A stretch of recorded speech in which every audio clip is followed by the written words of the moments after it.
Kamusta sa lahat? Maligayang pagdating sa aking channel. Nandito na naman ako sa video ni na Ozgie Girl at Ken Yaman.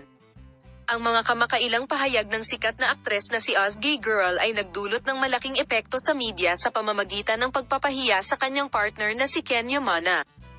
Nagdulot ng kontrobersya ang mga salita ni Ozgie Girl tungkol sa relasyon ng una.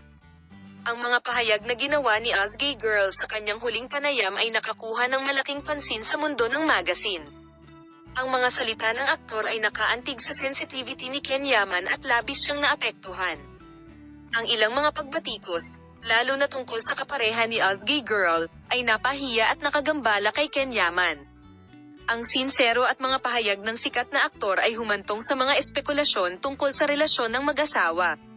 Ang pananahimik ng sikat na aktor ay nagdulot ng iba't ibang mga haka-haka sa mundo ng magazine at pumukaw ng kuryusidad.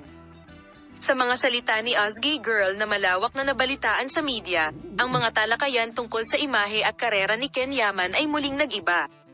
Sabik na abangan kung ano ang magiging reaksyon ng sikat na aktor sa mga ganitong sitwasyon.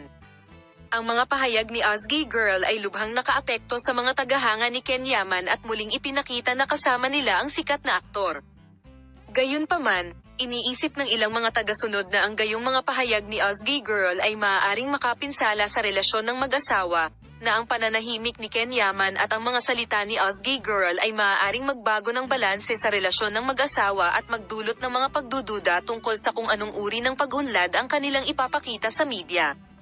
Ang ganitong mga haka-haka tungkol sa kanilang mga karera at kanilang kinabukasan sa sikat na bukid ay naging paksa ng malawak na talakayan kapwa sa plaza at sa mga social network kung ang kanyang mga salita ay nakakahiya kay Ken Yaman, maaari niyang baguhin ang balanse sa relasyon ng mag-asawa at maapektuhan ang imahe ng mag-asawa sa ang media.